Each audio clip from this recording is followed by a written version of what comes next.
The Golem and Pygmalion Effects, how negative and positive expectations work. There was once a schoolteacher named Eleanor who had spent nearly 4 decades shaping young minds. She had seen generations of students walk through her classroom doors, some eager, some hesitant, but all carrying within them the quiet weight of expectation. Some teachers believed certain children were destined to struggle, while others seemed to shine effortlessly. Eleanor had always prided herself on fairness, on seeing potential where others might overlook it.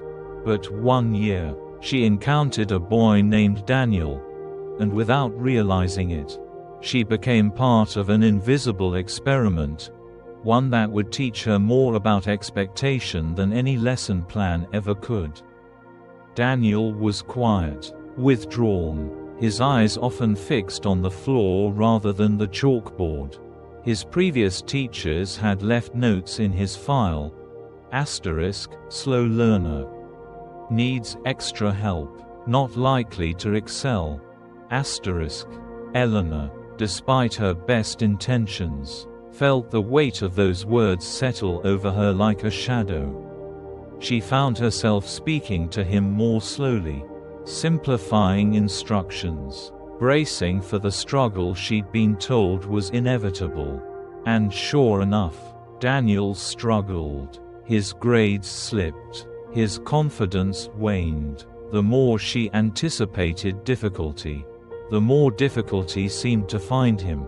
Then, one afternoon, Eleanor stumbled upon an old journal article while cleaning out a filing cabinet. It described something called the Golem Effect *, the phenomenon where low expectations actually create poorer performance. The article explained that when authority figures, teachers, bosses, even parents, assume someone will fail, they unknowingly alter their behavior in subtle ways: less encouragement, fewer challenges, a tone of resignation, and in response, the person under that gaze begins to fulfill the prophecy. Eleanor sat back in her chair, the paper trembling slightly in her hands. Had she done that to Daniel? Had her lowered expectations become a self-fulfilling curse?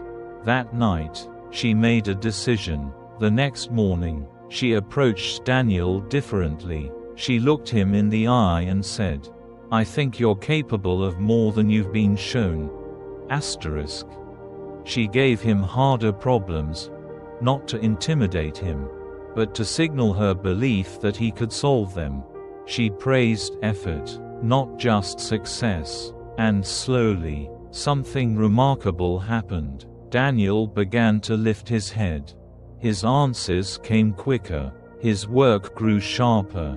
What Eleanor witnessed was the flip side of the Golem Effect, the Pygmalion Effect, where high expectations actually improve performance.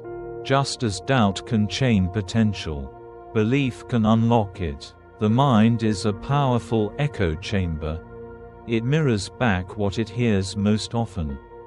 If you tell someone, even silently, through your actions, that they are bound to fail, they often will. But if you treat them as though they are capable of greatness, they start to rise to meet that vision. Eleanor wasn't just teaching Daniel. She was learning something profound about human nature. Expectations aren't just predictions, they're forces. They shape reality as surely as hands shape clay. And this truth doesn't just apply to classrooms. It's in the way we speak to our spouses, our friends, ourselves. How many times have we assumed the worst of someone, or of our own abilities, only to watch that assumption come true? How many times have we limited others, or been limited, by the quiet power of low expectations? The year ended, and Daniel left Eleanor's classroom with a confidence she hadn't seen in him before. But the real lesson wasn't just for him. It was for her. It was for all of us. Because every day, in countless unseen ways, we are both the sculptors and the clay. The expectations we carry, for others, for ourselves, don't just predict the future. They create it. So here's the question worth sitting with. What are you shaping with yours? Thank you for joining us today. We'd love to hear from you. Leave a comment below and share one thing you learned today and how you plan to use it in your life. Your thoughts are important to us, so don't hesitate to share them.